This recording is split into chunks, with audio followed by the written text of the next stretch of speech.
Well, Julius Kipngetich, their Chief Executive, Uchumi Supermarkets Limited, joining us here to ring the closing bell of today's trading day. This is the Trading Bell. My name is O'Brien Kimani. Thank you very much indeed for joining us.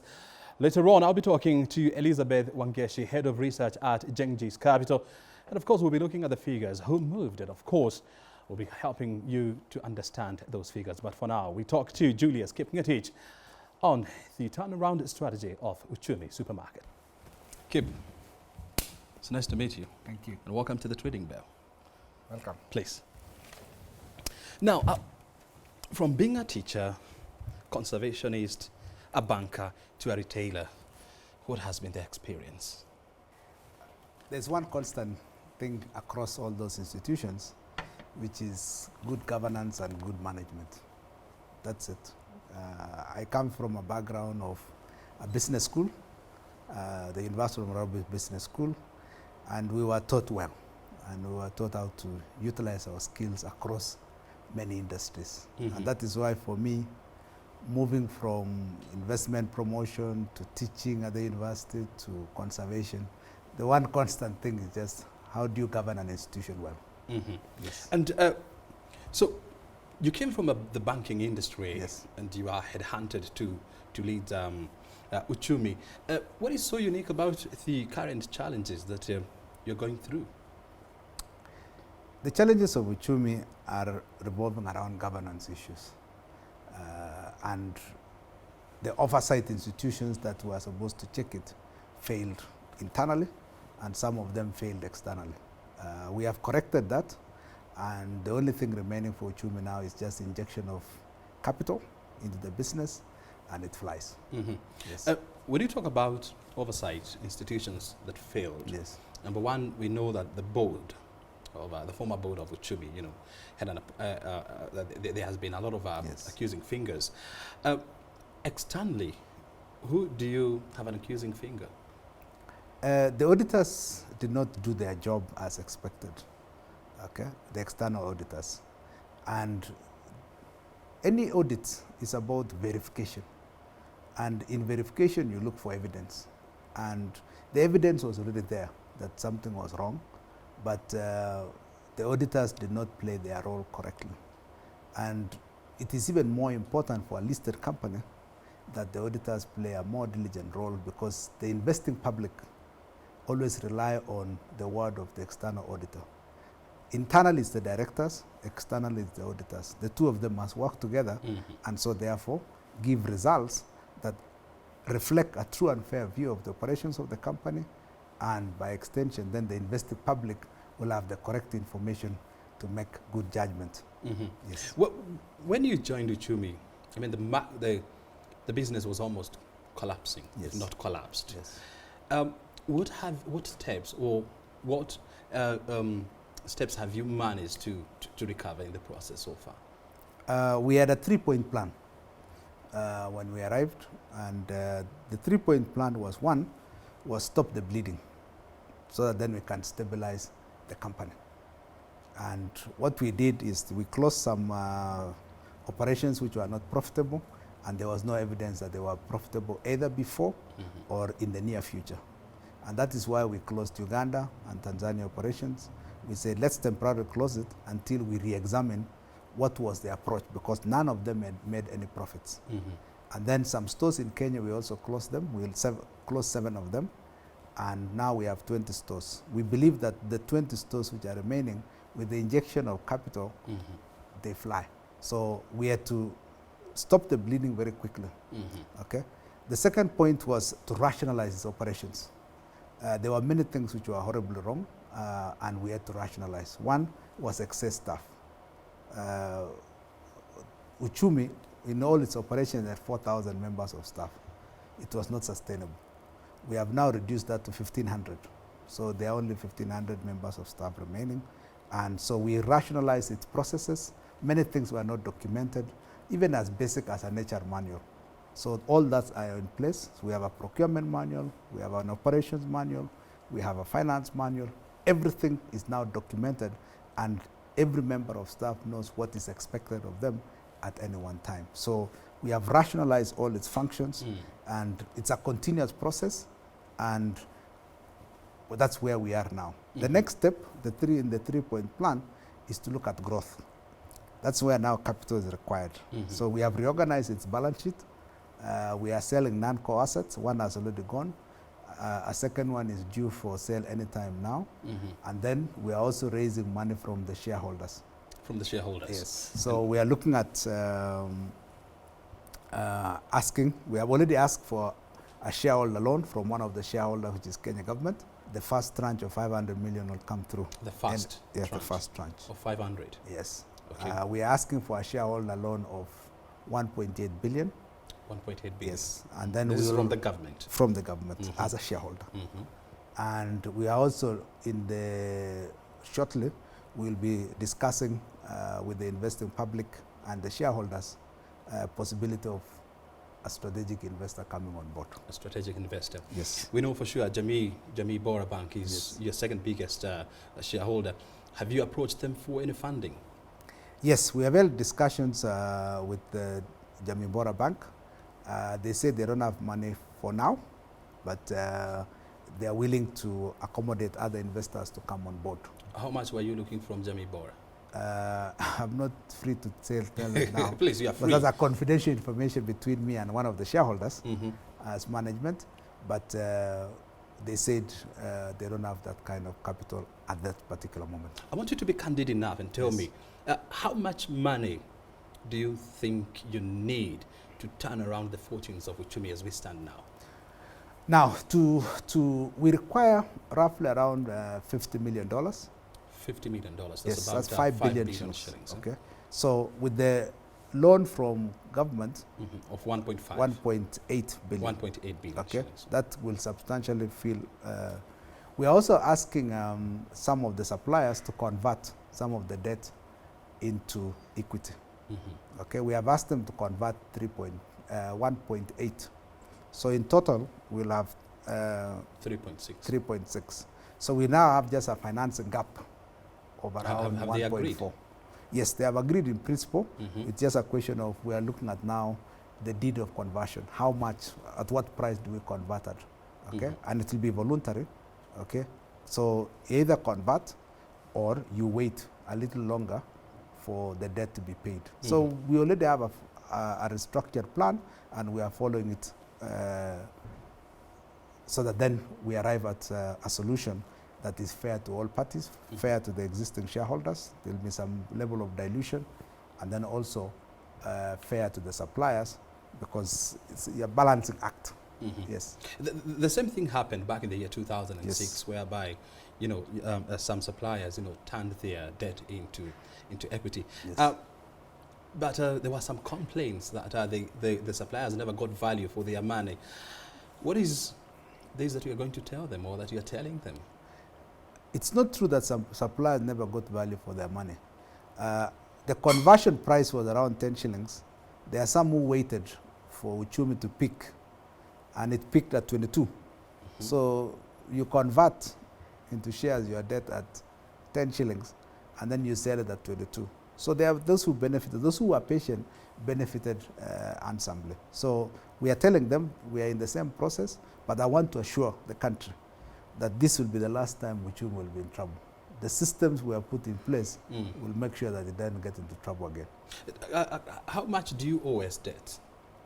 We owe our suppliers 3.6 billion, and then the banks, we now owe around 1.2 billion. So that just is the debt for Uchumi. There's nothing else more than that. The suppliers and the banks. 4.2 billion shillings. That's true. Yeah. Are you in talks with them? We are in talks with the suppliers, and that is why we agreed on a new arrangement. The new payment arrangement is such that whatever new goods we receive, we pay them within 30 days. And that is the most efficient payment within in the industry. What about the old debt? The old debt, we said we park it until we raise more capital, and also when we sell some of the assets. And then, of course, the strategic investor will just focus on the growth part. We want, by the time the investor comes, we'll have substantially dealt with a large part of that debt. Is this an agreement that you have with all the suppliers? Yes. We have an organization called the Suppliers Council, which we interact with regularly, and we are in discussions with them. And in January, we are due for another suppliers conference to tell them where we are now. And that's when we'll also introduce the deed of conversion. At what price do you convert? At what price? Yes.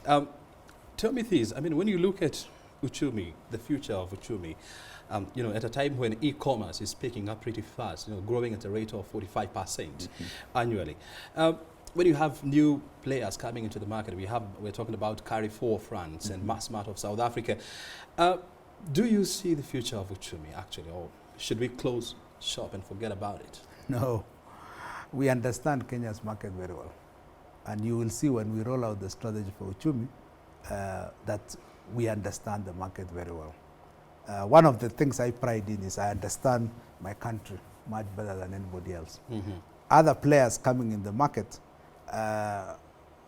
make too many assumptions about Kenya's market. When Michael Joseph said Kenyans are peculiar, if you don't understand that peculiarity, you'll always make mistakes. And that's why us, we said, let any player come on board.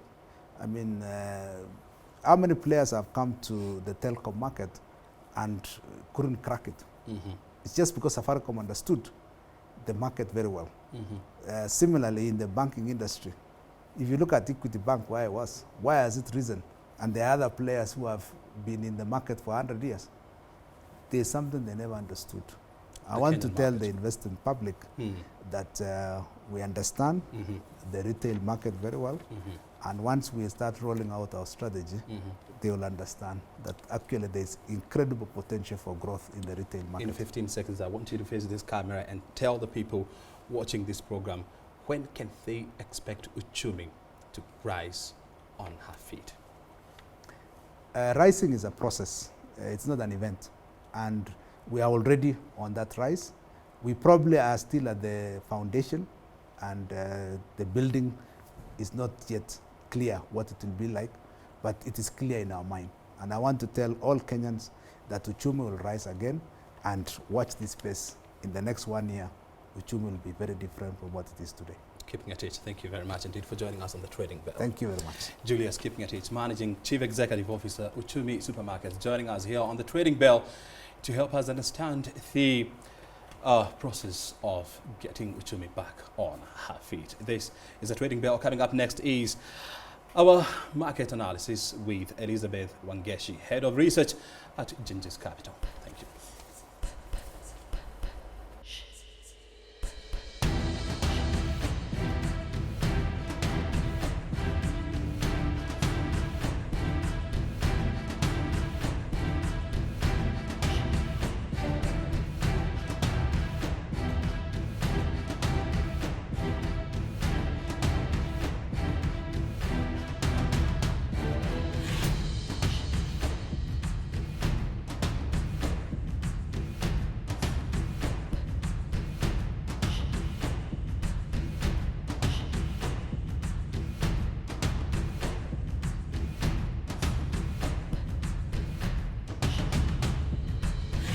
There you have the figures of the top gainers and losers, as well as the top movers. Interesting figures there. And Elizabeth Wangeshi is the Head of Research at Kingetich Capital, joining us here to help us understand the market. Interestingly, Wangeshi, why is it that the agriculture sector is performing extremely well? Well, what we've seen is that investors have started accumulating on these stocks. One is that the expectation is that coffee prices and tea prices will continue going up, and these, of course, will boost the top revenue and overall boosting the bottom line performance. So the expectation is that investors will still continue adding more shares on these stocks, and we're expecting them to perform better than other companies in the stock exchange. If you were to look at the data for the last 1 week, we saw eGads, being one of the best performers, changing its 22.81%. And of course, we had Sassini as well, and Samir. Is this a surprise for you? It's not a surprise, actually. It's interesting because even last year we saw agriculture sectors performing well. They were the top gainers even for 2015. So right now what investors are looking forward to is adding more shares on these stocks. And the fact that these stocks are illiquid, that's why we are seeing a very huge increase in terms of the share price performance. So we expect to see that going on because it's been happening for the past few weeks in terms of the agriculture stocks expectation being positive. Being positive. Yes. And when you go to top losers, National Bank, of course, is a no-brainer. How comes the manufacturing is a cocktail of manufacturing sector and the financial sector? What is not happening? Well, for National Bank, it's just a matter of investor confidence. We saw the numbers for Q3. So National Bank hasn't been performing well in terms of provision. Loan note provision has been quite high. So investors are really losing confidence on the stock. When you look at the manufacturing sector, we've seen fuel prices going up. So the expectation is that the cost for all the manufacturing companies will go high, and these would mean a shrinking of their bottom line performance. That is in terms of the net profit. So if the cost is high, that means the companies won't really perform well. Agriculture and of course the manufacturing sector are the two heartbeats of the nation, of the Kenyan economy. What conclusions do you make based on their performance? For agriculture, we still expect it to be the top gainer in terms of sector performance for 2016 compared to other companies. And for the manufacturing sector, we've seen some companies actually coming up quite well. We've seen interest, for instance, in East Africa breweries, mostly from foreigners, which have a high, who have a high interest on the stock. So we expect to see that going on. And of course, finally, for the top movers, I'm surprised by the inclusion of Uchumi Supermarkets. Why is this happening? Well, we've seen a lot of traction from investors. They've been accumulating. This is mainly because of the announcement that they'll be receiving a government bailout of 500 million. So this again is boosting confidence to investors because this stock has been one of the most underperforming stock in the company. And now investors are seeing a bright future for the company. So this makes them to add more shares on the stock. Elizabeth, thank you very much indeed for joining us here on the Trading Bell. Thank you very much. Elizabeth Kingetich is the head of research at Julius Kipngetich, joining us here on the Trading Bell to help us understand the market and, of course, break down the figures for us. Watching the Trading Bell, coming up next is a look at the Market 101.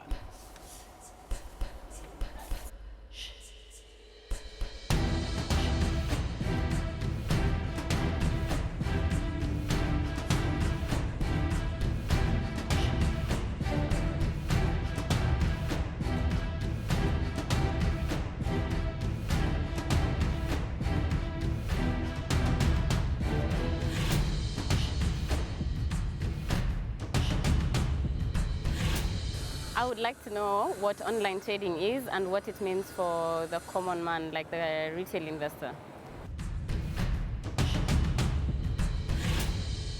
Online trading platform allows investors to trade from any location, from the comfort of their homes.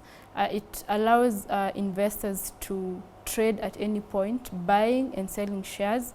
It also allows investors to check on their statements and portfolio. And additionally, it also helps investors to just act on any information that comes up. So it's an easier way of just reducing costs because you don't need to go to the broker. You can just do it from anywhere via your phone, on your laptop, and trade comfortably from wherever. It's easy, and many investors are actually using it, and it makes it easy because you just need to send your money to the broker and they credit it to your account, and you can now comfortably buy or sell any share.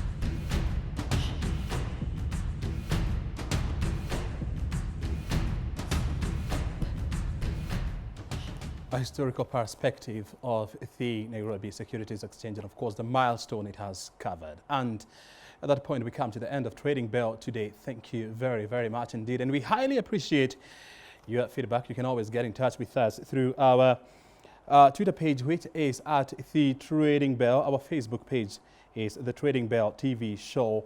My Twitter handle is at O'Brien Kimani. And of course, our SMS line is 22162, and you start with the word BIZ, B-I-Z. At this point, thank you very, very much indeed for joining us. We look forward to seeing you again on Thursday next week, same time, right here on KBC Channel 1. Enjoy the rest of the viewing. Back to you, Broadcasting House.